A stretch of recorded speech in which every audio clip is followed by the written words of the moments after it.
Estamos listos, ¿verdad, Vero? Sí, doctora.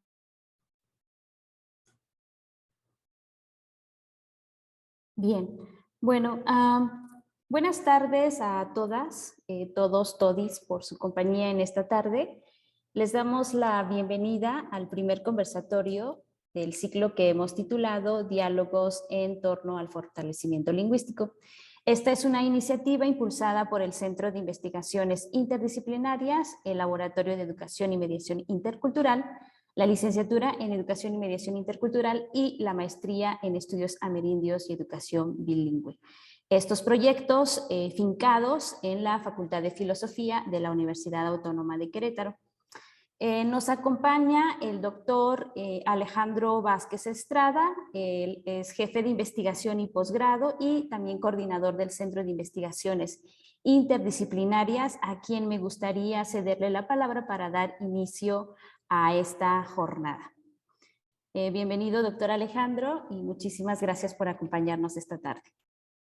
Muchísimas gracias, estimada Ana. Muchísimas gracias a todos y todas también. Bienvenidos en esta maravillosa tarde de una primavera que se nos adelanta, con un calorcito aquí en el estado de Querétaro.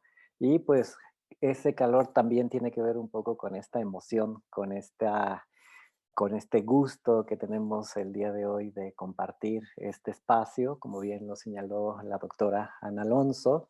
Desde la Facultad de Filosofía tenemos muchas ganas de impulsar estos diálogos de saberes, estos diálogos que nos articulan, que nos interpelan y al mismo tiempo que nos vinculan y nos generan la posibilidad de sumarnos en red. Nosotros desde el Centro de Investigaciones Interdisciplinarias estamos muy contentos con esta propuesta presentada por este maravilloso equipo de trabajo sobre comunidad y lengua, que son dos elementos, dos plataformas que están en constante diálogo y en constante reflexión. Y de verdad que nos sentimos muy orgullosos, muy contentos de contar el día de hoy con la presencia de Yasnaya, de Verónica y Cintia en este espacio, y queremos justo dejar en patente que esta es su casa. La Facultad de Filosofía está abierta no solamente para estas iniciativas, sino para ir continuando en estos procesos de reflexión. A nombre también del director de nuestra facultad, el doctor Salvador Arellano, reciban todas y todos un saludo y que sean unas maravillosas jornadas a partir del día de hoy. Muchísimas gracias, Ana, Yasnaya, Verónica y Cintia. Muchas gracias por estar aquí con nosotros. Gracias, Alejandro. Y bueno, también quiero mencionar que hace una semana celebrábamos el Día Internacional de la Lengua Materna, el 21 de febrero, y entre los festejos, las celebraciones y las llamadas de atención que nos hacían diferentes instituciones y colectivos y colectivas, pudimos notar que la importancia de ese día también radica en el llamar la atención del peligro de desaparición en que se encuentran las lenguas del mundo por factores como la no transmisión de generación en generación de padres a hijos y el desplazamiento a favor de una lengua dominante. En ese tono, la revitalización, el fortalecimiento y la promoción de las lenguas indígenas se vuelve muy importante para frenar, revertir esta situación que está dominando las comunidades lingüísticas a las cuales pertenecemos, y muchas de estas iniciativas están siendo lideradas por miembros de las diferentes comunidades, hablantes que heredaron la lengua a través de sus padres o abuelos, ya sea en su comunidad de origen o en un contexto de migración. En ese sentido, me da muchísimo gusto presentar a tres mujeres que admiro muchísimo por su trabajo intelectual y también comunitario en sus comunidades a las cuales pertenecen. Y agradezco mucho a Yasnaya, a Verónica y a Cintia Montaño por haber aceptado esta invitación. Y bueno, me gustaría presentarlas brevemente y damos inicio con esta sesión de conversación en torno al hablantes de herencia y las estrategias de fortalecimiento de las lenguas. Me gustaría empezar con Cintia. Cintia Montaño es licenciada en Letras Clásicas por la Facultad de Filosofía y Letras de la UNAM y maestría en estudios amerindios y educación bilingüe del programa que tenemos aquí en la Universidad de Querétaro. Sus intereses se centran en la documentación para la revitalización lingüística del mixteco del sur de Puebla y en las actitudes lingüísticas de la comunidad transnacional mixteca Puebla en Nueva York. Ha participado en el grupo de Ingeniería Lingüística de la UNAM en la elaboración de corpus paralelos de lenguas indígenas y forma parte de la comunidad ELOT, una comunidad digital enfocada en el desarrollo de tecnologías de lenguaje, y coordinó el libro ¿Qué hacer para registrar y preservar una lengua?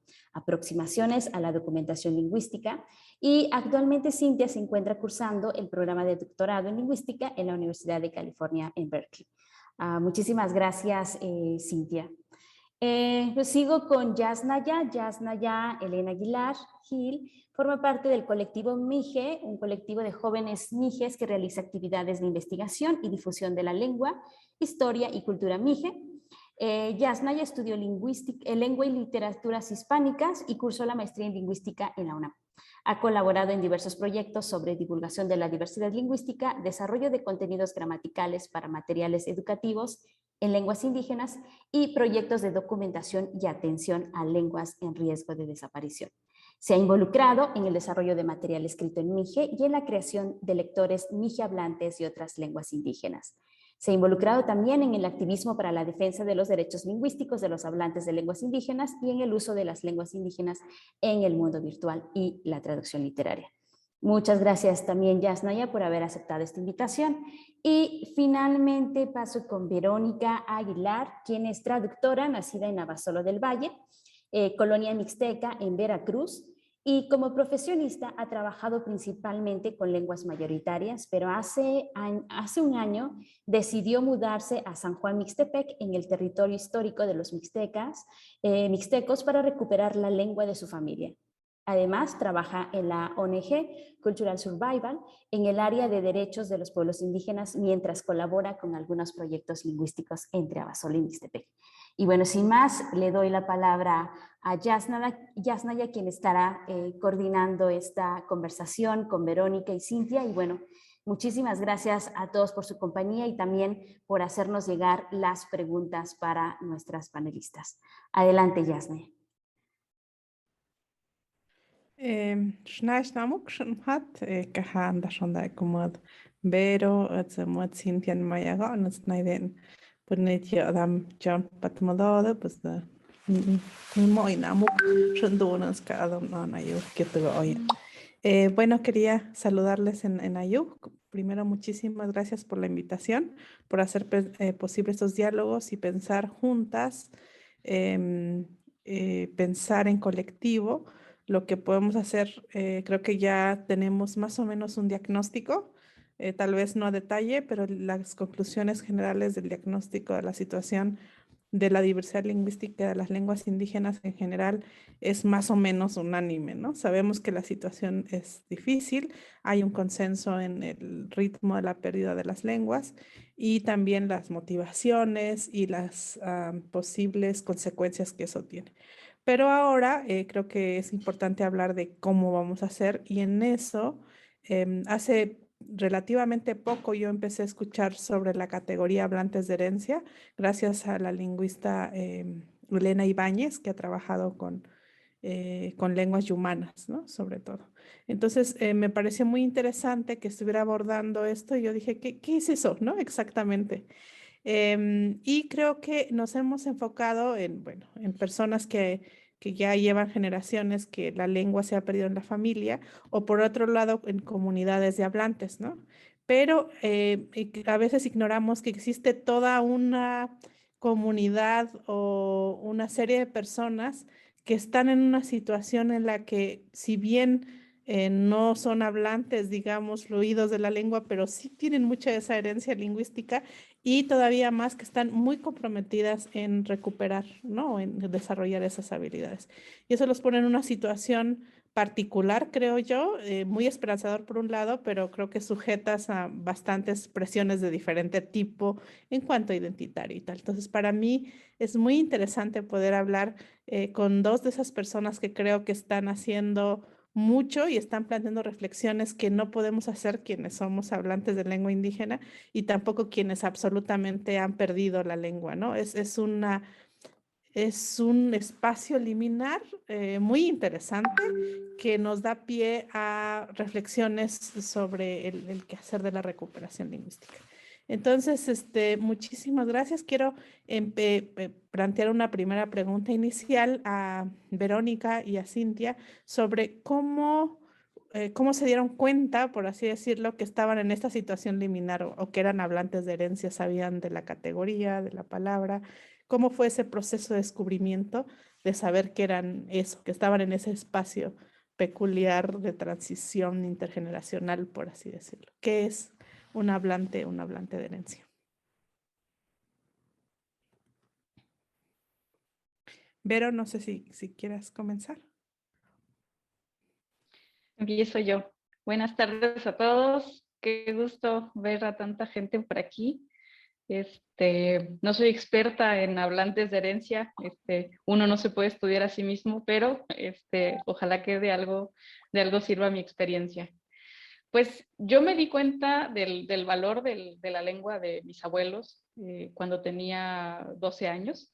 Siempre he sido muy curiosa y sí notaba pues que en mi casa hablábamos español y que en casa de mis abuelos hablaba mixteco. Y se me ocurrió decirle a mi abuelo que me enseñara y entonces él me iba diciendo palabras, frases y yo anotaba. Pero pues al poco tiempo tuvimos que emigrar, entonces pues no pude continuar eso y se me olvidó con el paso del tiempo porque pues parece una curiosidad de una niña nada más. Y pues en realidad yo no me consideraba mixteca todavía por muchos años en mi juventud, principalmente porque pues estamos muy influenciados por esta definición del gobierno a partir de la lengua, ¿no? Antes se contaba, ¿no? ¿Cuántos indígenas hay en el país? Vamos a saberlo preguntando cuántos hablantes tenemos. E incluso las becas para indígenas, a las que por supuesto que jamás podría yo haber accedido, pues empiezan con una prueba lingüística que además hacen personas que ni siquiera hablan el idioma.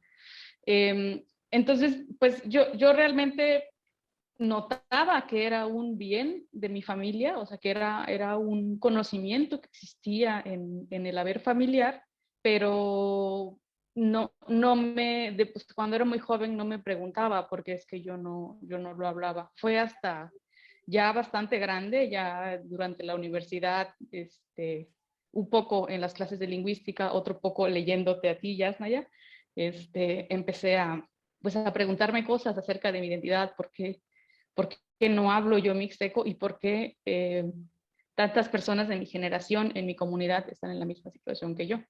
Y buscándole, en algún momento di con el término hablantes de herencia. Sé que se ha aplicado mucho a los nacidos en Estados Unidos, que generalmente son también nuestros paisanos, ¿no? Están en situaciones de migración, igual que mi comunidad. Y no me encanta el término, pero ¿Por qué? no me encanta porque puede describir como realidades muy diferentes. O sea, hay quien se considera hablante de herencia a quien entiende, pero no habla, ¿no? O a quien, como yo, entiende unas cuantas palabras o aprendió unas cuantas palabras en casa. Es demasiado amplio como para describir todas las experiencias que tenemos, aunque claro, tenemos en común que generalmente estamos en contextos de migración. Bueno, eso ha sido en mi experiencia. Cintia. Bueno, pues muchas gracias por la invitación y me da mucho gusto estar de nuevo aquí en la universidad, en la UAC, que de ahí fue mi maestría y pues donde aprendí mucho y también empecé como todo este proceso de reflexión, bueno, como más formal, ¿no? Porque era algo que ya venía yo pensando, ¿no? Bueno, pues yo nací en la Ciudad de México, mis papás son de 2 lugares diferentes de la Mixteca. de Huajolotitlán en Oaxaca, mi papá, y mi mamá de Totoltepec en Puebla. Son la misma, la frontera Puebla-Oaxaca en la Mixteca Baja. Y ellos se conocieron en la Ciudad de México y entonces, pues chistoso, ¿no? Siempre te vas conociendo como en una gran ciudad, te juntas como con personas de mismas zonas, ¿no? Y bueno, yo crecí con la categoría de oaxaqueña. Mixteco nunca pasó por mi, bueno, no pasó directamente tan fuertemente como oaxaqueño, porque mi papá nos registró en su pueblo, entonces estamos registrados como, yo y mi hermano, como oaxaqueños nacidos en Santiago, Huajolotitlán. Y, o sea, y mi abuelita, la mamá de mi papá nos crió no, allá en la Ciudad de México. Y entonces ahí, y pues ella traía pues toda la comida, toda la tradición del pueblo de Oaxaca, ¿no? Entonces, yo crecí comiendo chiliajo, comiendo cierto tipo, el pozole que se prepara en el pueblo, en Guajo, tetelas, entonces ese tipo de comida, pitayas, ¿no? Que es mucho de esa zona. Entonces, pues yo en Ciudad de México asumía que todo el mundo conocía la comida que yo comía, ¿no? Entonces yo esperaba que en una fiesta importante hubiera chiliajo, por ejemplo, ¿no? Que es lo que hacemos. Iki también, ¿no? Ahí empieza un poco la reflexión, ¿no? Por ejemplo, el iki, así es una comida tradicional de esa zona de Oaxaca en particular, que, bueno, más bien, es que estoy pensando Puebla, Oaxaca, siempre, ese es un poco mi problema, porque de repente yo siempre era muy oaxaqueña y muy orgullo oaxaqueño, y después, cuando con mi mamá empecé a hacer como esa otra reflexión de, o sea, también es la mixteca, ¿no? Entonces, ¿por qué mi papá nos obliga a ser oaxaqueños, ¿no? Entonces ahí empieza un poco mi proceso de reflexión, ¿no? De por qué oaxaqueño y no mixteco, ¿no? Si al final es la misma zona cultural, o sea, está delimitado por una franja imaginaria, porque de hecho puedes cruzar del pueblo de mi mamá, puedes pasar bueno, al municipio de Chazumba, ¿no? En Oaxaca. Entonces, para mí era complicado pensar de repente o sea, más bien como empezaba a cuestionar un poco el término oaxaqueña, ¿no? Pero es muy interesante de repente todo lo que va configurando. Y iki es una palabra que se hace en Oaxaca, en el pueblo de mi papá, una comida, y entonces ahí empieza, ¿no? Como iki, ¿de dónde viene? No es náhuatl, ¿verdad? Pues empecé a pensar, ¿no? Entonces es una palabra en mixteco, ¿no? Que es para designar este platillo. Y ahí fue cuando dije, bueno, entonces es mixteco, ¿y qué otras palabras hay o sea, como en mi variante del español que hablo que no son náhuatl y por qué son mixtecas, ¿no? Y entonces ahí empecé a trabajar más con mi abuelita del lado de Puebla, ¿no? Entonces, por ejemplo, tipos de sales, ¿no? Que es shani, ella le dice sal shanuda, ¿no? Ya pasado a un préstamo del español, ¿no? Entonces, shani, ¿no? Que es como rugoso. Entonces empiezo como a pensar todo eso y dije, wow, a ver, ¿por qué está pasando aquí? Entonces empiezo a preguntar más a mi abuelita, ¿no? Como, porque en los pueblos alrededor del pueblo de mi abuelita, de Totoltepec, está hay más, bueno, mi abuelita yo le llamaría, puede ser el término como hablante de herencia o hablante pasivo, o también en la revitalización lingüística como reminder o como recordadora, ¿no? Como alguien que recuerda la lengua, ¿no? Entonces, esa es como mi eslabón con mi abuelita, ¿no? Y luego yo, o sea, mi abuelita, mi mamá y yo, ¿no? Esa es como la generación, y mi abuelita sería como esta hablante pasivo, ¿no? Y ahora yo también me pongo como, a mí me gusta el hablante de herencia en mí, porque, bueno, yo no puedo ser como, o sea, en tanto hablante pasivo, o sea, no entiendo, ¿no? No tengo esa habilidad que mi abuelita tiene, por ejemplo, ¿no? Sin embargo, creo que es de herencia porque de alguna manera nos pertenece, ¿no? Sí, ha pasado que fue esta interrupción obligada, ¿no? Entonces, a mí me parece... es que lo complicado es que es ambiguo, ¿no? Los términos de hablante de herencia, pero si rescato como esta parte de herencia, creo que es un poco una descripción de que va designando estos eslabones que son intergeneracionales, ¿no?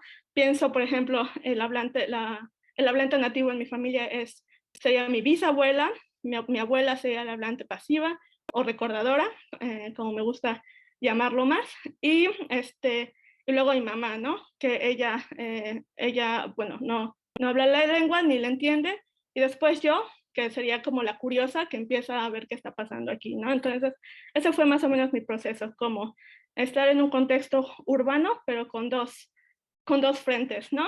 Mixtecos los dos, sin embargo, uno oaxaqueño súper orgullo oaxaqueño, que, o sea, que, bueno, también, es que ahí también tengo una violencia, ¿no? Pero yo ahora me llamo más mixteca por la relación que hay entre los pueblos de mi mamá y de mi papá, y pues ahí va, ahí empieza un poco mi camino. Me parece muy interesante el hecho de que en ambos casos, en el de Vero y en el de Cintia, se está reconfigurando a través de esta búsqueda lingüística la identidad todo el tiempo, ¿no?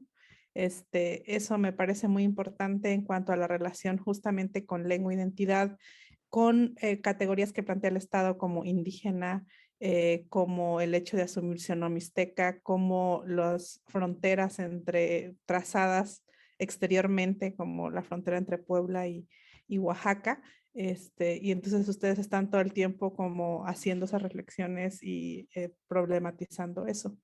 Ahora, y también problematizando la misma categoría de hablante de herencia. Me parece muy interesante las categorías que acaba de escribir Cintia, y el hecho de que Vero también esté cuestionando si esa es, si se está hilando muy grueso y no muy fino con esa categoría, si ser recordadora, si, qué implica una herencia, de qué tipo, etcétera. Pero eso me gustaría pasar entonces a la segunda pregunta. En ambos casos, ustedes no solo son lo que podríamos tal vez categorizar como hablantes de herencia, sino que también se han involucrado activamente en el trabajo con ese tema, ¿no? En el caso de Vero, activamente incluso mudarse a San Juan Mixtepec para aprender, reaprender, adquirir mixteco, que es difícil decir que es como segunda lengua, ¿no? Porque de algún modo está esa herencia que está ahí. Me gustaría saber cuáles son los retos a los que se han enfrentado haciendo precisamente ese trabajo y cómo van en ese proceso.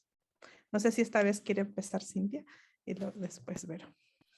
Sí, bueno, muchas gracias. Pues yo empecé un poco también con las actitudes lingüísticas, ¿no? Sobre todo del lado del pueblo de mi mamá, en Puebla. Y bueno, nosotros, mi familia, bueno, de los dos lados, tanto de Oaxaca como de Puebla, migran acá a Estados Unidos, ¿no? Generalmente los de Oaxaca, California, y por ejemplo, mi tío, tengo un tío en Nueva York, ¿no? Entonces se juega con estos términos de Puebla, York y Oaxaca, California, ¿no? Entonces, yo empecé con las actitudes lingüísticas, ¿no? Porque empezaban a ver en el pueblo, en San Jerónimo, Zayacatlán, el pueblo vecino, esfuerzos, ¿no? Impulsados por los migrantes de aquí de Nueva York para hacer talleres de enseñanza de mixteco en el pueblo, ¿no? Y entonces, o sea, me pareció muy interesante qué configura este esfuerzo, ¿no? ¿Por qué hacer estas clases en el pueblo? Entonces, pues yo empecé como tratando con las actitudes lingüísticas y pues viendo un poco del currículum oculto, ¿no? Que puede haber, ¿no? Que tras todo este discurso que valoración de las lenguas, de que no es dialecto, es lengua y todo esto, al final sigue habiendo como detrás o sea, puedes decir, sí, ¿no? Nuestra lengua, no sé qué, y de repente se deja de poner como ese foco de atención y de repente otra vez el comentario, nuestro dialecto es muy importante, y sigue habiendo, ¿no? Como esta ambivalencia entre lengua y dialecto, ¿no? Para referirse al mixteco. Y bueno, digamos, yo empecé como del lado de la observación. Y bueno, yo observaba los talleres y empecé a platicar con los amigos que de hecho mi abuelita me presentaba, ¿no? De otros pueblos. Mi abuelita era comerciante, bueno, sigue siendo comerciante, pero antes iba, digamos, a Catlán de Osorio, más en otro municipio más económico fuertemente, y ahorita solo está dentro de Totoltepec, ¿no? Pero entonces conoces a muchas personas y me presentaba como a esos amigos que conocía de ahí, y así me fui acercando a un profesor, el profesor Rodrigo Vázquez Peralta, de Zayacatlán, y la organización Unión Inmigrante que está en San Jerónimo, ¿no? Y pues primero observando, ¿no? Porque pues yo soy de la ciudad y me llamo ahora a mí misma como Mixteca Chilanga, porque pues pues mi configuración ha sido en la ciudad y siempre ha sido como ir a los pueblos en vacaciones, a las fiestas, ¿no? Ese siempre ha sido como mi relación con el pueblo, ¿no? Entonces para mí ahora era observar cómo las cosas pasaban en el pueblo, sobre todo para este taller.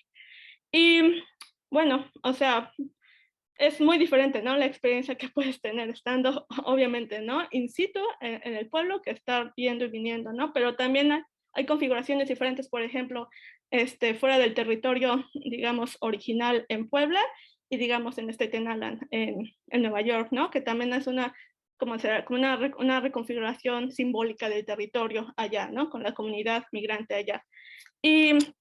Y bueno, en esta observación, para mí, o sea, yo ahorita estoy en el proceso de cómo ver cómo puedo hacer como una revitalización lingüística, pero un poco más, o sea, informada, ¿no? Respecto a lo que está pasando en la comunidad, los intereses, ¿no?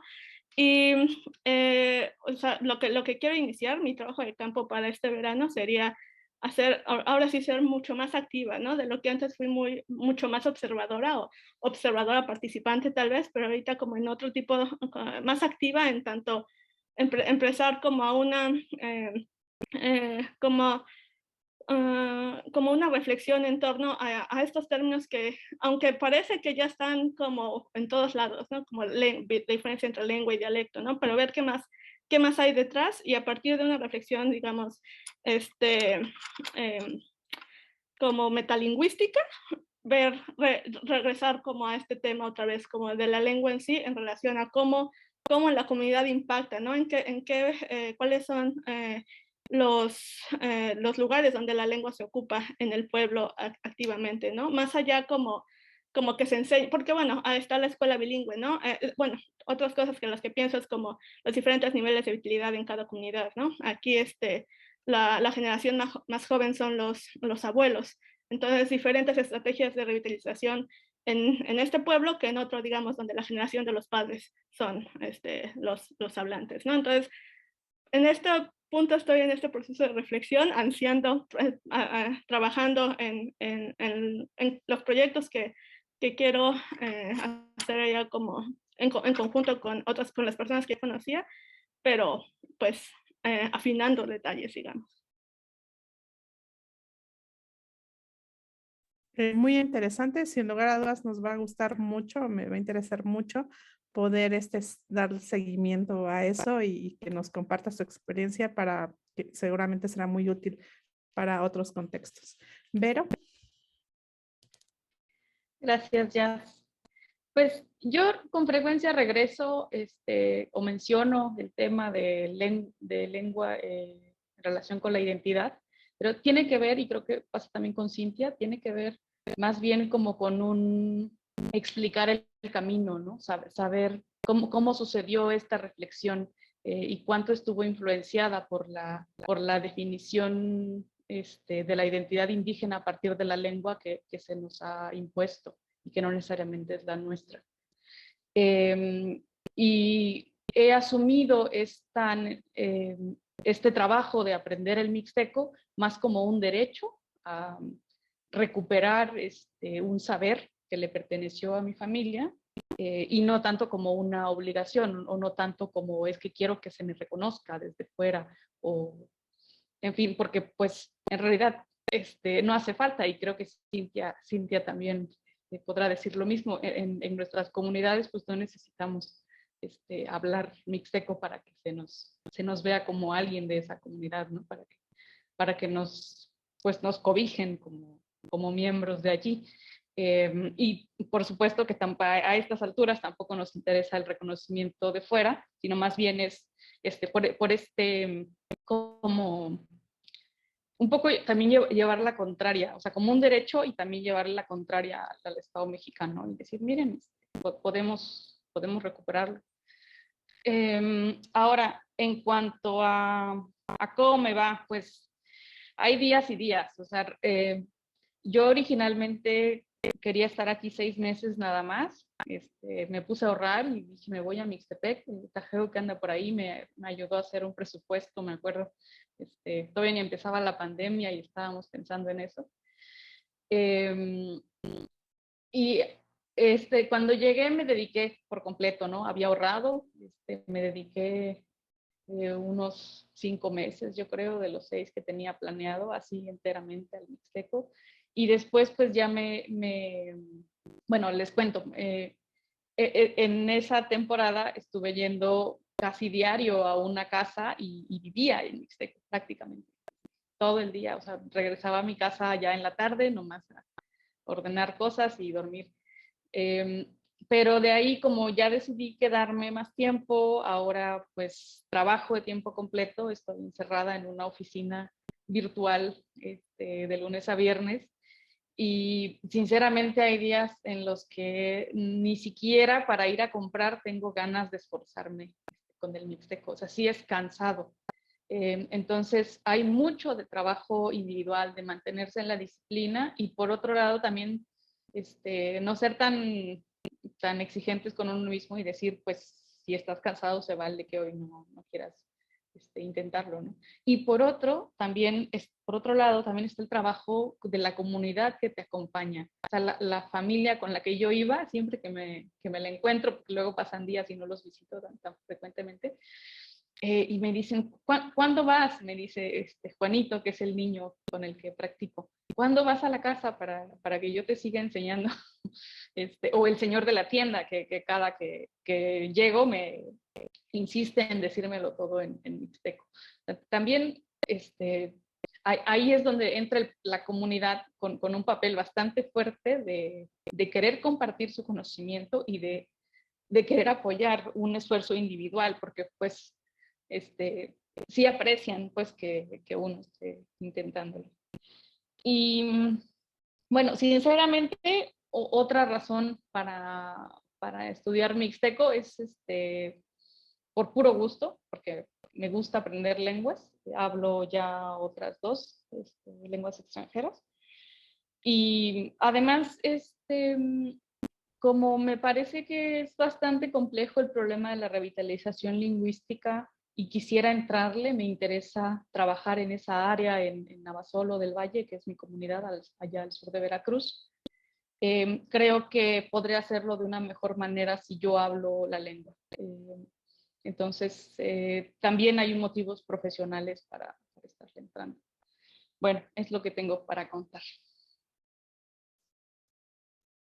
Muchas gracias. Me parece que justamente en un contexto en que no hay todo lo que hay para otras lenguas hegemónicas para su aprendizaje como segunda lengua, hace que el reto sea, por un lado, fuerte, o sea, que impresione, pero también me parece que tiene toda una fuerza de decir, lo que al estar aprendiendo bajo esas condiciones, mudarse, ir a la comunidad, con el caso de las dos, implica un compromiso fuerte que creo que puede ser un ejemplo para muchas personas, ¿no?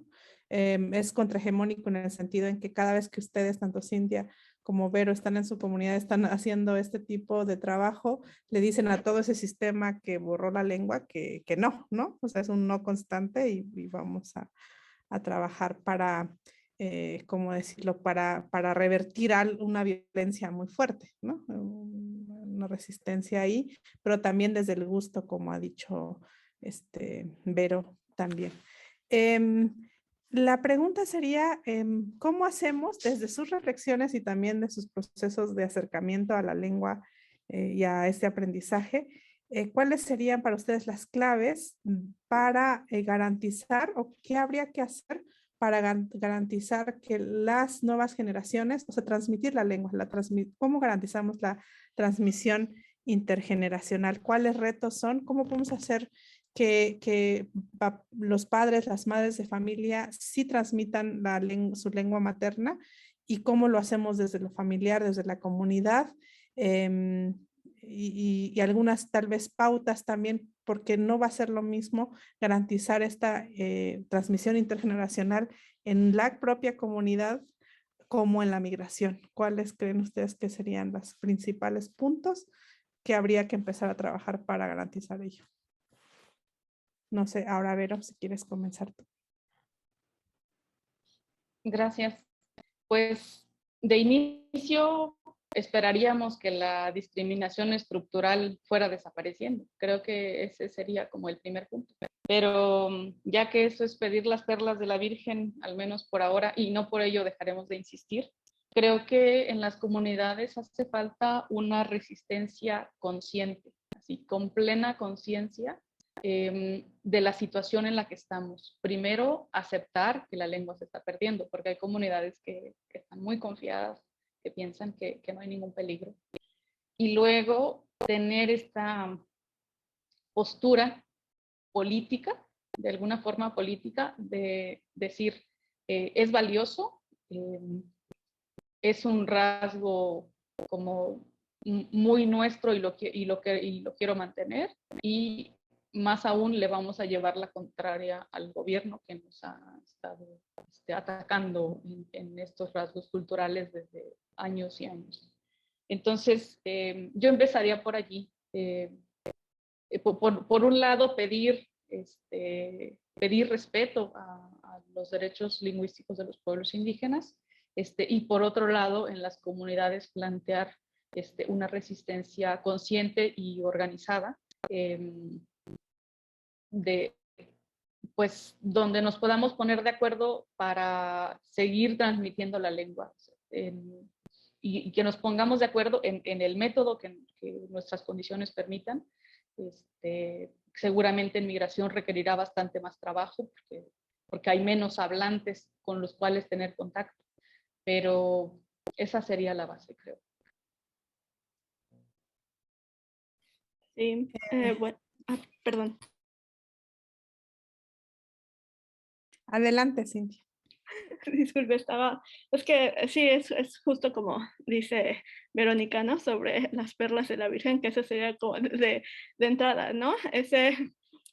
Acabar con toda, porque bueno, es una cuestión estructural, ¿no? Toda esta discriminación estructural, todos los golpes que han recibido, ¿no? Un comentario de mi abuelita que es como paradójico, ¿no? Ella dice, de saber que era importante, no lo hubiera lo hubiera dicho a mi mamá que me enseñara más, ¿no? Entonces, de saber que era importante ahora, ¿no? Y es que no es que sea importante ahora, es que siempre ha sido importante, es parte como de poder, pues, tener ese vínculo con tus abuelos, ¿no? O sea, hay muchos estos casos, ¿no? Entre papás, bueno, en este caso, ¿no? Una abuela monolingüe, papá bilingüe y luego monolingüe otra vez, ¿no? Entonces, en este cambio de lenguas.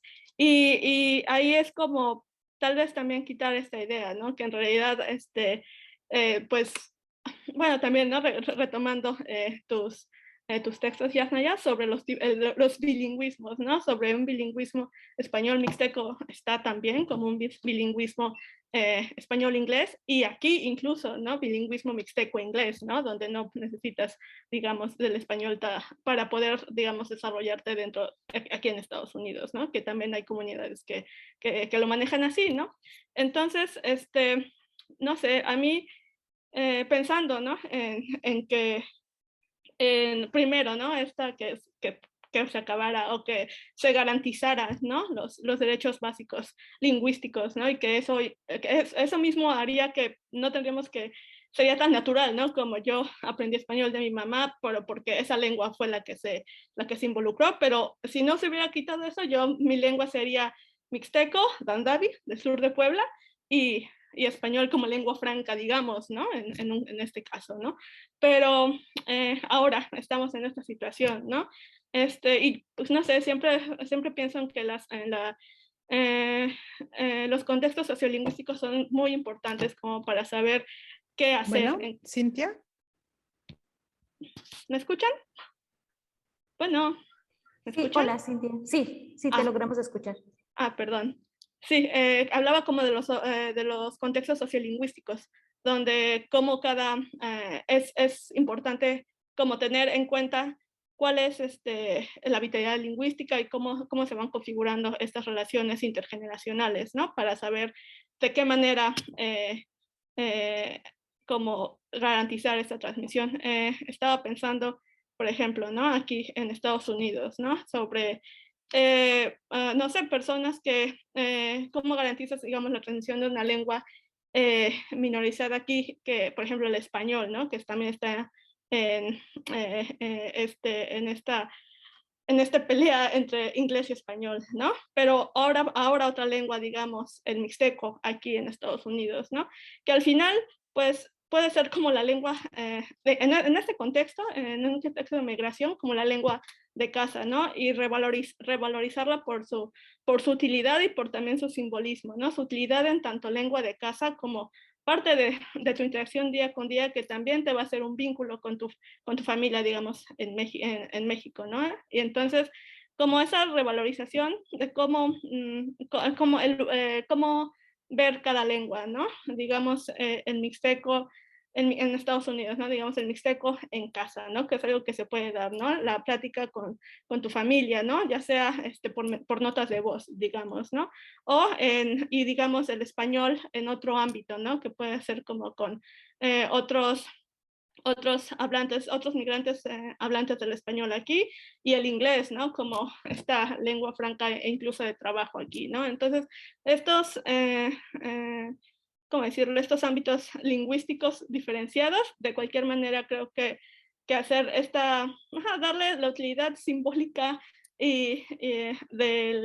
digamos, una lengua minorizada, es como también pensar cómo asegurar esta transmisión intergeneracional, pero bueno, al final del día, por ejemplo, si no eres hablante de una lengua, digamos, como en mi caso, ¿no? Si yo tuviera hijos, primero, ¿no? Cómo estudiar y cómo adquirir yo la lengua, y también es todo un proceso mucho más complicado en tanto, por ejemplo, los tonos, ¿no? Y ser también como poco a poco ir aprendiendo y ver también cómo hacer esa transmisión, que seguramente va a ser diferente, ¿no? A otro tipo de transmisión donde la lengua sí es una lengua, la lengua materna de esa persona.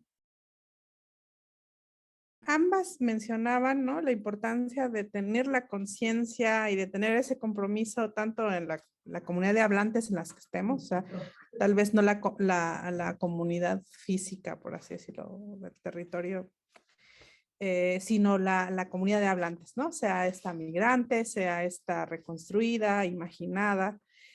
Pero también quisiera poner un punto para ver ustedes también qué piensan, es que a veces no es suficiente, ¿no? Vemos que una buena parte de la dirigencia de los movimientos, distintos movimientos indígenas, que para ciertas personas será el movimiento indígena en México, pero vemos que la dirigencia tiene muchos elementos ideológicos, mucho compromiso, pero eso luego no garantiza que sus hijos, sus hijas, o sea, que ellos y ellas puedan transmitir la lengua a sus hijos. Entonces parece que la ideología y el conocimiento sobre el fenómeno no basta.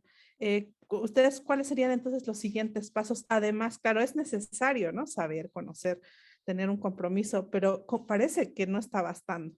Entonces, ¿cuáles serían los otros pasos necesarios? Aparte de, bueno, sabemos que el Estado, nos encantaría, ¿no? No va a cambiar de la noche a la mañana sus políticas lingüísticas, implica otro tipo de activismo que también hay que dar, pero en la transmisión intergeneracional, ¿qué otras cosas además de este compromiso ideológico, político necesitaríamos? No sé si quieres empezar esta vez, Cintia, y después ver. Sí, estaba pensando en la disciplina, ¿no? En la disciplina que es, por ejemplo, como hablar en casa y estoy pensando ahorita más como en revitalización lingüística, como comandos, ¿no? Empezar a asumir comandos, no sé, pero es diferente un poquito lo que, por ejemplo, cuando tu lengua materna es, en este caso, mixteco u otra lengua minorizada, entonces pensar cómo esta disciplina de en casa, cómo hablar así, ¿no? Porque al final puede haber pues este juego en el mismo territorio de casa, ¿no? Donde el español puede jugar otra vez como la lengua de la casa, ¿no? Entonces por eso necesitas como esta disciplina, ¿no? Como decir, bueno, en la mañana como, no sé, desayunar, que la interacción sea, por ejemplo, en este caso mixteco, ¿no? Pero creo que eso es lo complicado. Estaba pensando en la disciplina, en que el español no vuelva a tomar ese territorio de nuevo, ¿no? En este caso, pienso mucho en la casa, ¿no? Como en porque pienso en contexto de migración. En casa, porque el español parece, o la lengua mayoritaria en el caso, otra vez, ¿no? Como que se va filtrando de nuevo otra vez por no sé, quiero que pienso como metáforas, ¿no? Como por las ventanas o por las grietas, ¿no? De la casa, y entonces pues empezar como, porque me imagino, ¿no? Lo difícil que es como cambiar de una lengua a otra, ¿no? Si digamos toda tu vida, aunque tengas tengas este bilingüismo, de repente en tu interacción sea mucho más en español, entonces tal vez lo difícil que podría ser regresar como al mixteco, ¿no? En casa. Entonces yo creo que por ahí otra vez se está filtrando como el español otra vez queriendo retomar este territorio, y entonces yo creo que tendría que ver como más allá, o sea, ya tienes como la ideología, tienes el compromiso, y ahora creo que tendría que ser como la disciplina entonces, si, por ejemplo, tal vez si ponerte, si no puedes como hacerlo como todo el tiempo, pues poco a poco ir, no sé, en el desayuno, tal vez luego pasar en la comida, tal vez en la hora de dormir, y después tal vez durante todo el día, ¿no? Tendrían que ser etapas, porque también pienso como lo difícil que puede hacer estos cambios de lengua, digamos, en la casa. Y bueno, yo pensaría como disciplina sería la palabra para mí. Y de alguna manera, es que eso es lo complicado, ¿no? Como disciplina y metodología para hacerlo dentro de la casa, porque es no sé, hay muchos factores que juegan en diferentes, no sé, todos los casos son diferentes, ¿no? Entonces necesitarías como observar estos casos y proponer cosas mucho más dirigidas a eso, ¿no? Pero por ahí diría que va. Vero.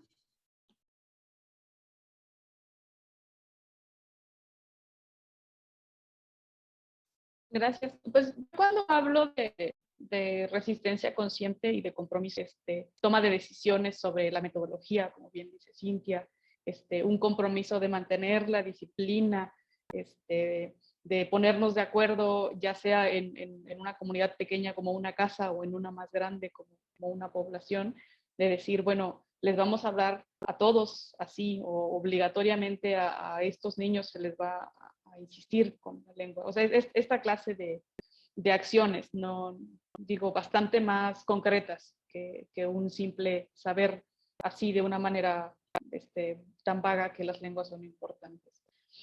Ahora, un ejemplo de esto, aquí en Mixtepec, la gente me dice, es que el niño no quiere, es que no quiere hablar mixteco, ¿qué le voy a decir?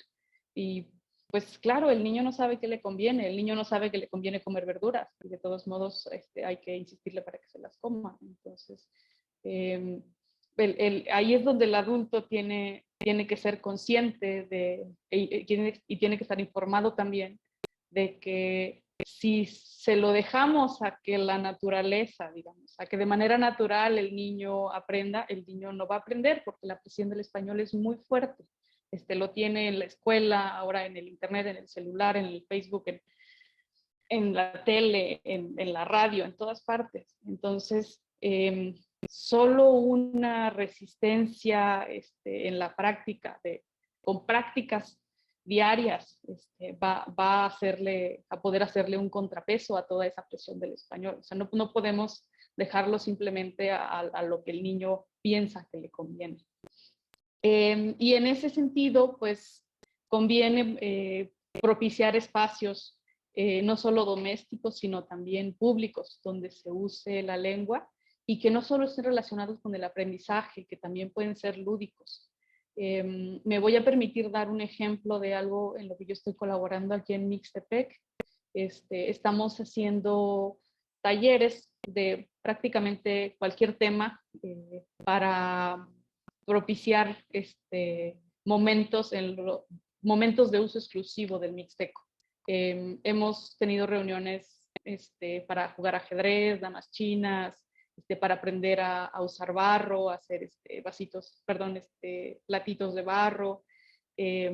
En estos días tendremos uno para aprender a tocar la armónica y a los niños les interesa por el ir a hacer algo nuevo, por ver a los amigos, por qué sé yo, y entonces aprovechamos que en ese espacio lleguen no solo niños, sino que lleguen adultos también, y al insistir en este es un espacio de uso exclusivo del Mixteco, pues estamos haciendo que no sea solo una clase de lengua, que sea un espacio para también divertirse, para conocer algo nuevo y también para que haya pues cierto contacto intergeneracional en Mixteco, para que se enriquezca la lengua de el vocabulario, el Mixteco de los más jóvenes.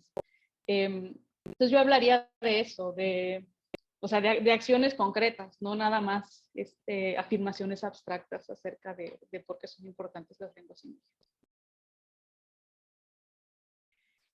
Muchas gracias. Creo que están planteando cosas muy fundamentales, ¿no? Que tienen que ver con que más allá de la digo, o sea, que es un paso súper importante del convencimiento, de la ideología, saber de la importancia. Después de todo, hablar una lengua se puede volver un hábito. Y como todo hábito, es difícil de cambiar, ¿no? O sea, tiene una dimensión personal, una dimensión sentimental y una dimensión también, pues, cognitiva, ¿no? Donde hay que cambiarlo, ¿no? A veces yo me preguntaba por qué con personas que yo sabía que también hablaban mije, pero por alguna razón había establecido el hábito de hablar en español con esa persona, cambiarlo era complejo. Como todo hábito va a tener unos retos y cómo entonces empapamos eso de placer, ¿no? Como lo que está planteando Vero de tener, no sé, un taller de ajedrez, pero donde toda la interacción sea, o sea, el objetivo no es ir a aprender la lengua, pero sí utilizar la lengua para jugar ajedrez, etcétera.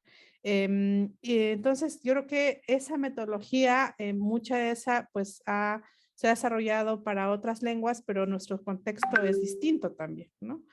Podemos aprender de esas experiencias, por ejemplo, el caso del maori o del hawaiano, pero también tal vez estamos más todavía experiencia donde digamos, mira, en esta comunidad había 300 hablantes de 10,000 y ahora ya son 3,000 y le hicimos así, ¿no? Ese fue el caminito que seguimos en un contexto pues mesoamericano por lo menos, ¿no?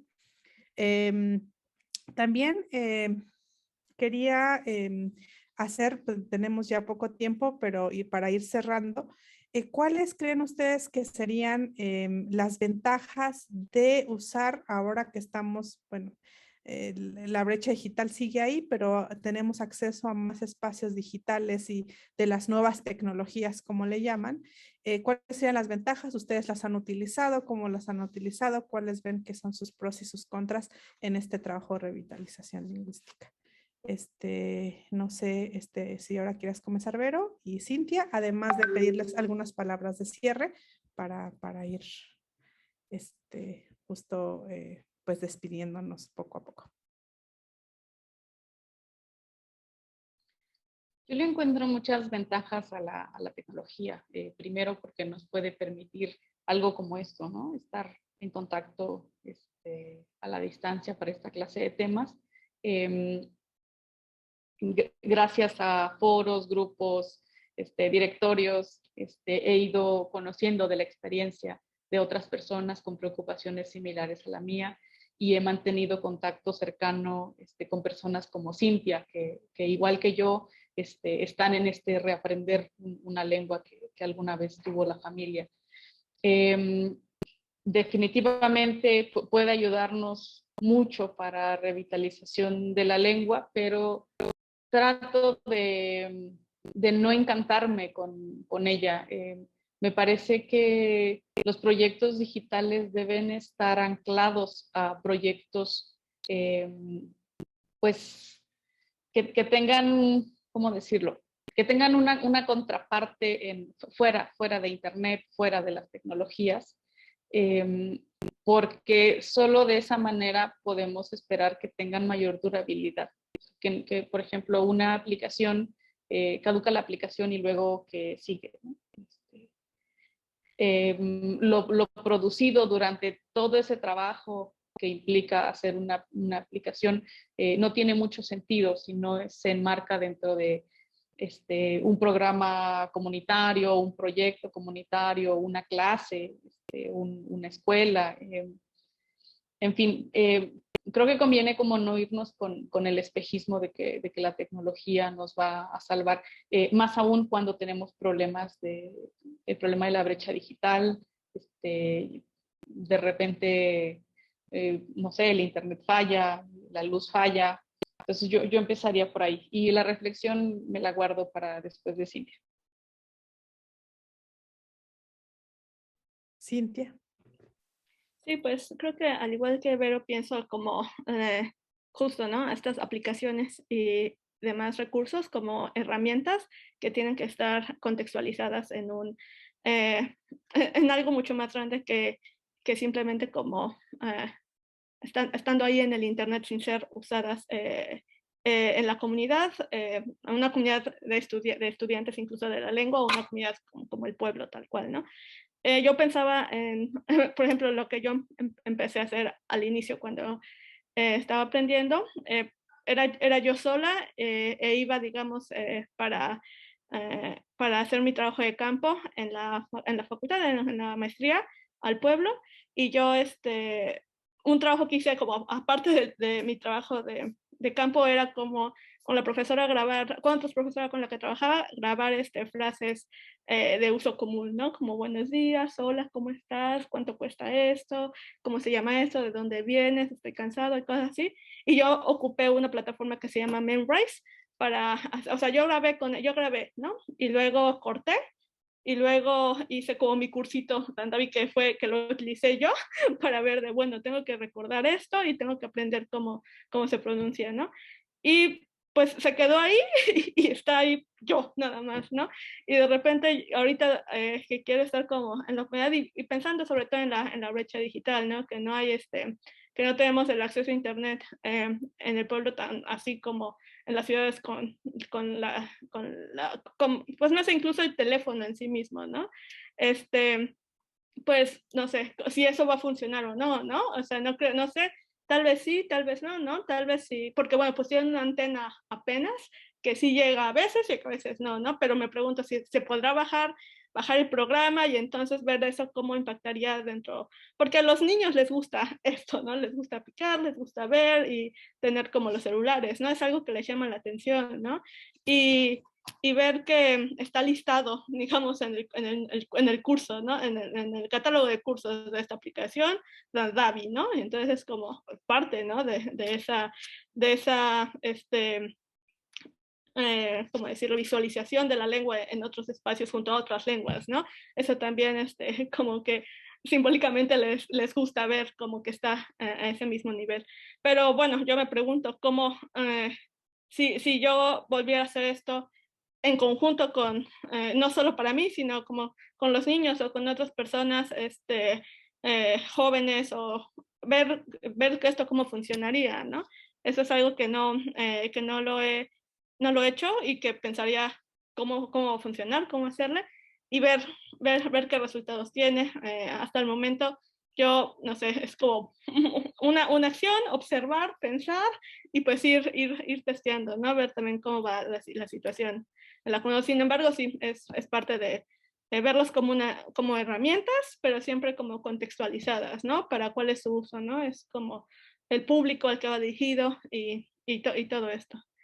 Y bueno, eso sería más o menos respecto a las herramientas digitales. Muchas gracias, como siempre. Lamentablemente el tiempo juega en nuestra contra.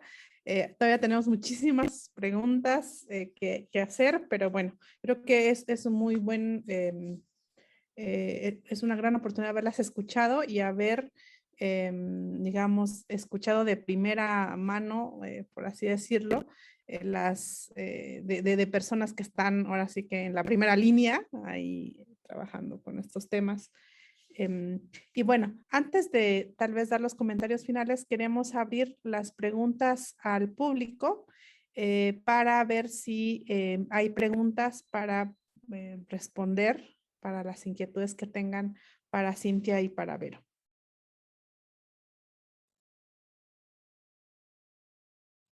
No sé si nos puedan hacer llegar, si está también la transmisión desde las plataformas, si hay preguntas, comentarios no tan extensos para aprovechar, tener más participación, pero por favor están abiertos los micrófonos para hacer estas preguntas. Bueno, por aquí para empezar, Ruth Gutiérrez nos pide si pudieran repetir la app educativa. Creo que es a la que se refería Cintia, si no me equivoco. ¿Cómo se llama para poder?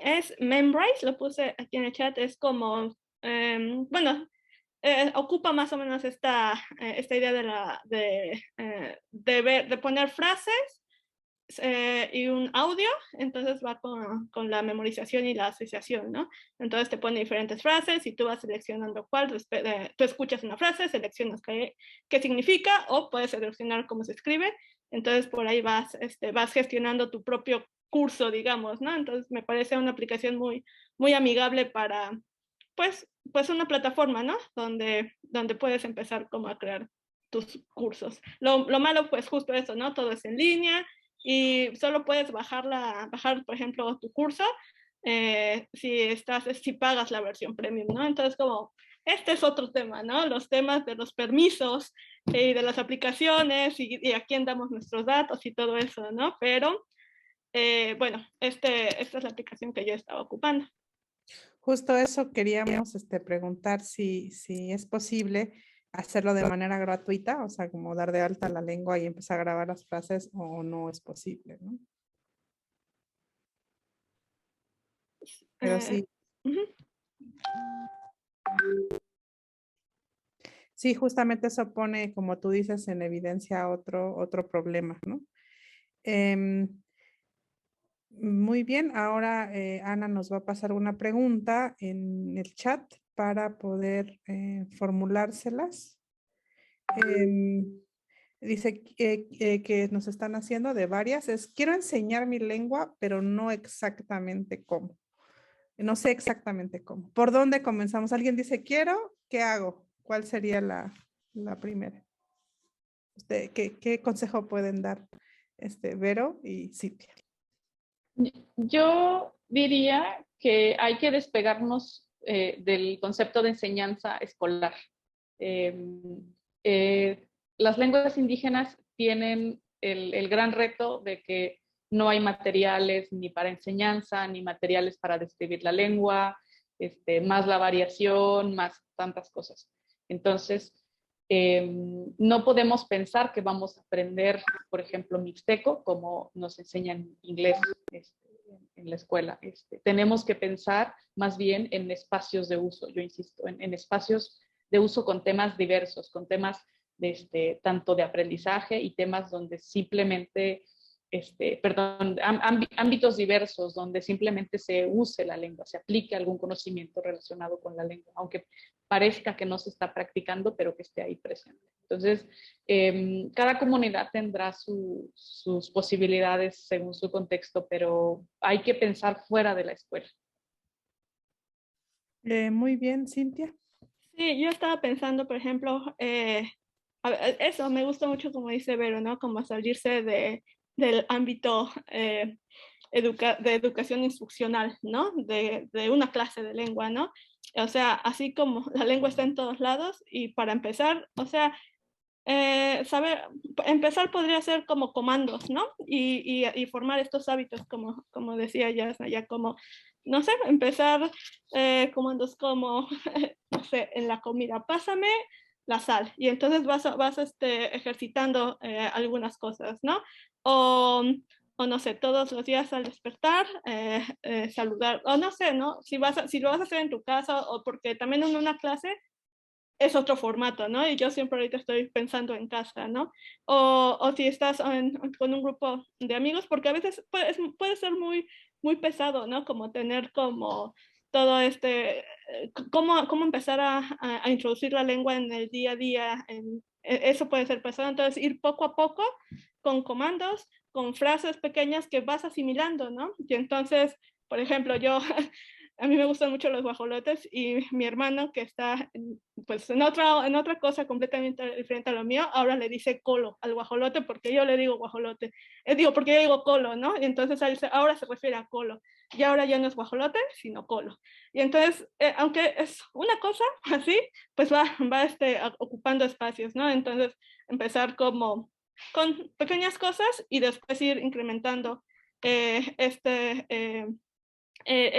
espacio que usa el mixteco, digamos, en tu vida y en tu habla cotidiana con otras personas alrededor de ti. Pero todo depende siempre del contexto hacia con quién estás pensando, ¿no? Siempre es muy truculento hacer como generalizaciones así, pero no sé, es poco a poco. Muy bien, ya vemos que empiezan a llegar más preguntas y antes de pasar la palabra a Elia Aide, que levantó la mano, tenemos esta otra pregunta que es bastante provocadora, que ¿es la escritura una herramienta deseada o forzada como medio de conservación y difusión de las lenguas originarias en México? ¿Qué tanto ayuda? Si no, nos concentramos en eso, ¿no? ¿Cómo ven, Vero y Cintia, en ese orden, por favor? ¿Puedes repetir la pregunta? ¿Es la escritura?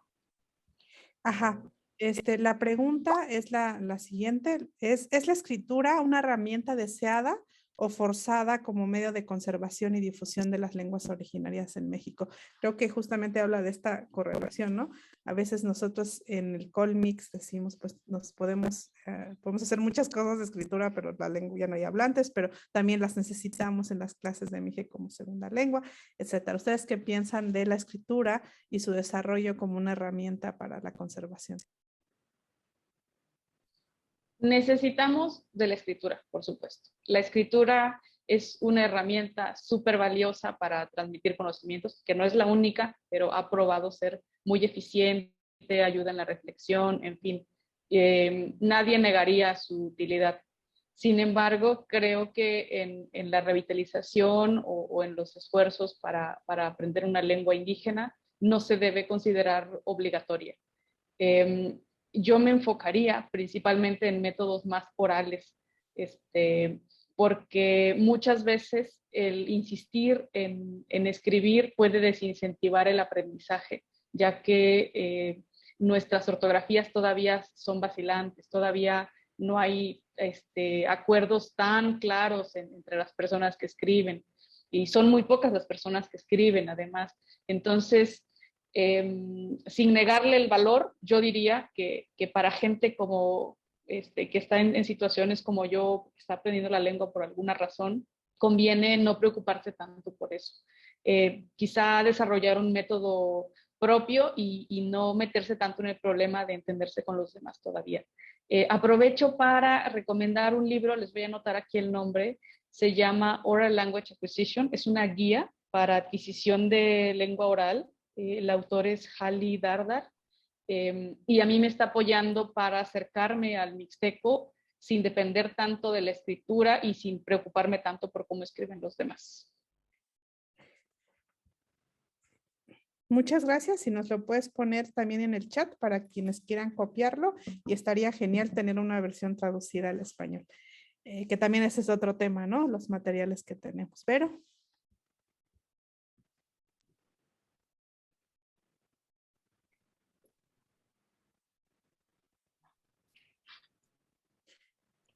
bueno, nada más comentando igual la pregunta, creo que igual Vero ya lo comentó, o sea, creo que obvio, la escritura es importante, pero no sé, a veces creo que le tenemos como que la tenemos en un pedestal, ¿no? A veces por lo oral, pero yo creo que para empezar con el aprendizaje y quitarnos un poquito ese peso, pues empezar de manera oral.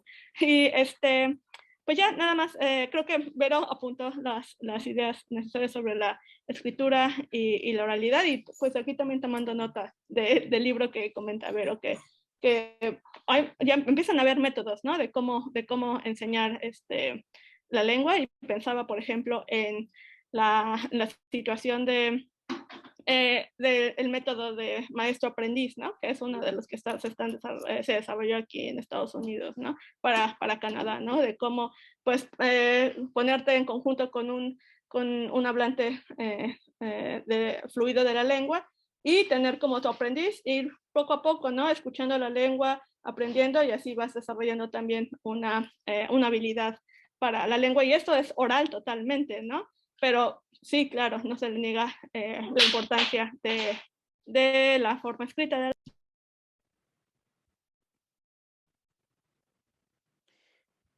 Bueno, creo que te perdimos un poco, Cintia, pero bueno, pasamos a la pregunta que quiere hacer Elia. Elia, si quieres prender tu teléfono, tu audio, plantearnos la pregunta. Y con esto, aunque tenemos muchas preguntas que ya se han hecho previamente, pues lamentablemente no podemos atender todas.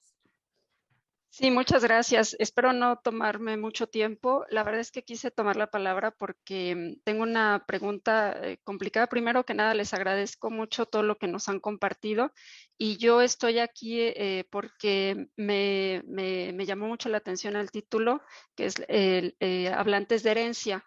Esto lo digo porque en la Facultad de Lenguas y Letras estamos haciendo varios estudios con poblaciones de estudiantes que llegan a la universidad y que han estado expuestos a una lengua indígena, especialmente el otomí. Nos hemos encontrado esta dificultad de tratar de describir a la población, porque en los mismos proyectos de investigación, en los mismos artículos, nos piden que la descripción en detalle de nuestros participantes.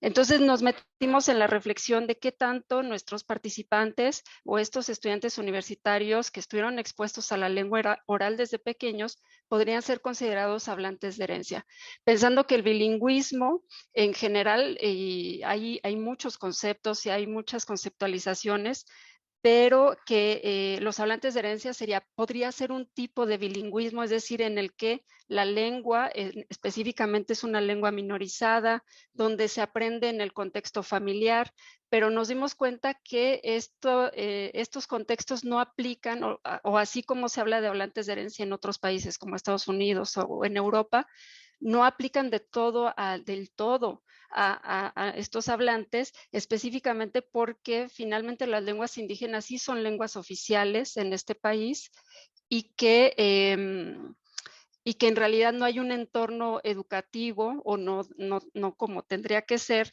donde se enseñara esta lengua. Entonces, como es en Estados Unidos, pues donde hay esta educación bilingüe.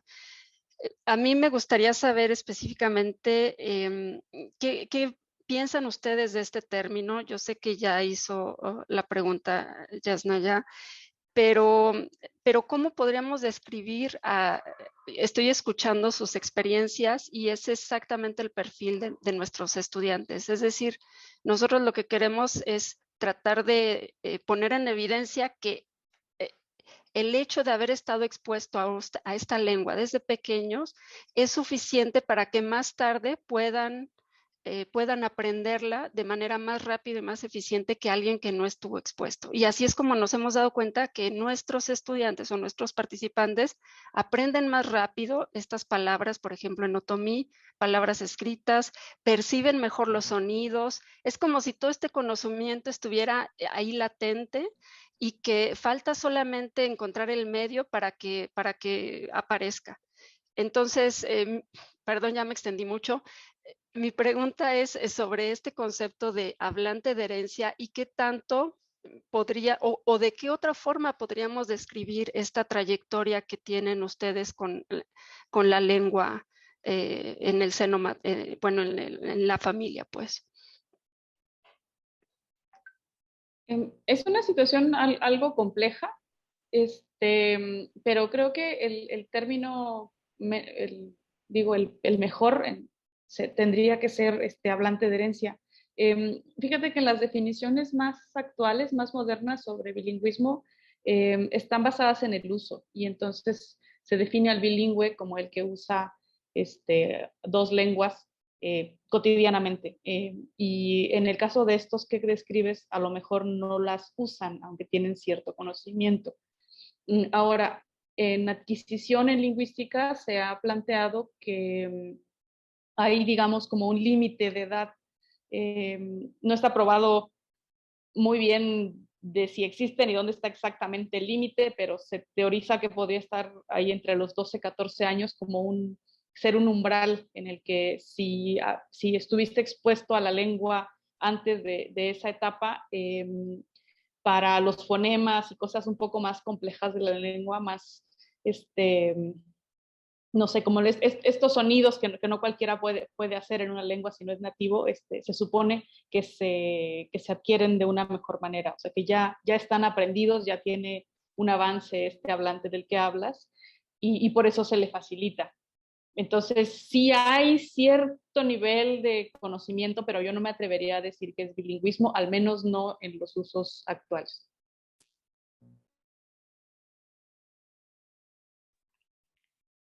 Sí, yo estaba pensando, por ejemplo, es que esta es la onda como las etiquetas, ¿no? Como hablante pasivo, ¿no? Que es otro término también porque pienso ahora como en hablante de herencia en el contexto de Estados Unidos, ¿no? Que sí hay o sea, que el español como lengua de herencia tiene todo un estado y un lugar donde se habla y donde tiene instituciones, ¿no? Y que aquí hay también el sistema educativo bilingüe donde se está implementando como, bueno, también, ¿no? Depende de qué tipo de enseñanza con el español y el inglés en cómo esté, ¿no? Y eso, digamos que para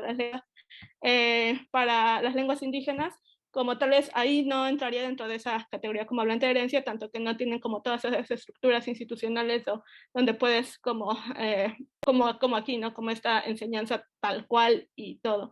Pero estaba pensando en la otra idea que es como hablante pasivo, que es esto, ¿no? Que tienes esta habilidad de entender, pero falta, no sé, no sé, no podría decir si es desarrollar la habilidad o cuáles son las palabras adecuadas para la habilidad de hablar, ¿no? Que de alguna manera ya está una parte, ¿no? Que es esta parte de que entiendes y escuchas y luego cómo empezar a activar esta otra parte, ¿no? No sé, me pregunto cómo esas metodologías que habría que ser ahí, diferentes, por ejemplo, a alguien que no es hablante pasivo, en este sentido de que no tiene todo ese contexto de que creció con la lengua y todo eso. Entonces, yo pienso que definitivamente serían diferentes metodologías, ¿no? Para volver para empezar con la enseñanza y de un hablante pasivo, ¿no?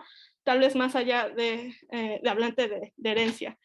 Y bueno, no sé, creo que ahí también está el juego de las categorías, en cómo podemos decir que es un hablante de herencia, porque tiene esas características, pero a la vez en sí mismo como tal vez ampliar el término de herencia por esto, ¿no? Tal vez no tiene toda esta institución, todo esto que puede tener el español, digamos, aquí en Estados Unidos, pero sí tiene estas otras características, ¿no? Por lo pronto también pensaría más como en hablante pasivo, pero también tiene esta otra connotación, ¿no? De hablante pasivo y tal vez lo negativo entre un hablante activo que puede tener como todas las habilidades, ¿no? de la lengua. Pero bueno, por ahí va como la cuestión de los términos. Sin lugar a dudas, creo que eso va a dar para un muy buen debate teórico, ¿no? Tanto teórico y como en la práctica, porque es mucho más complejo el espectro, ¿no? No es solo bilingüe, no bilingüe y hablantes de herencia. Parece que hay un espectro bastante interesante, mediado también por las situaciones sociopolíticas. Pero creo que ojalá otra vez la maestría y Ana y la universidad nos inviten para seguir hablando, porque quedó muchísimas cosas en el tintero, cómo desarrollamos esas metodologías. Por aquí estaba yo escribiendo como un pequeño manual para mamás, así como cositas que veo pues sin mucha preparación teórica, pero aquí nos funciona mucho, por ejemplo, darme escala a otras personas para pedirles el favor de que le hablen a los peques y a las peques en Mije, ¿no? O sea, como también esas cosas de cómo se piden los favores pueden pues estar atravesando, pero bueno, si lo termino, ahí les paso el manualito. Y vemos también esta intersección del papel de las mujeres, ¿no? Que se nos ha, como desde el nombre de lengua materna, a veces se piensa que solo es responsabilidad la crianza de las mujeres y por lo tanto la transmisión lingüística. Entonces, ahora que hay muchísimas cosas en juego, me encantó, tengo muchas dudas yo misma también para hacerles a ambas, de preguntas que hacerles, pero creo que ojalá eso nos inviten y que esto continúe y sigamos ahí trabajando en esto que parece empezamos a rascarle solo la parte de arriba. Muchas gracias a quienes asistieron. Muchísimas gracias a la universidad, a la invitación y sobre todo a nuestras invitadas, a Verónica y a Cintia. Muchas gracias por ese esfuerzo y compartir su experiencia y conocimientos. Dios cuide. Muchas gracias, Jazz. Muchas gracias también a Verónica y Cintia por haber aceptado esta provocación para hablar de este tema de los hablantes de herencia. Como decíamos al inicio, poco a poco se empieza a hablar de este término y este concepto, y como ustedes lo han dicho, pues a veces encaja para ciertas situaciones, pero para otras no, y también depende de... como nos mencionaba Cintia, hay hablantes que recuerdan ciertas palabras de la lengua, hay algunos que la entienden, algunos que no entienden nada, pero que tienen la herencia cultural de la lengua. Entonces, pues es sin duda un concepto para debatir y para extendernos, y que esperemos en el futuro podamos repetir esta conversación y, de ser posible, pues tener a las 3 aquí en la ciudad de Querétaro, en la Facultad de Filosofía, para continuar esta conversación sobre los hablantes de herencia y las estrategias para el fortalecimiento lingüístico.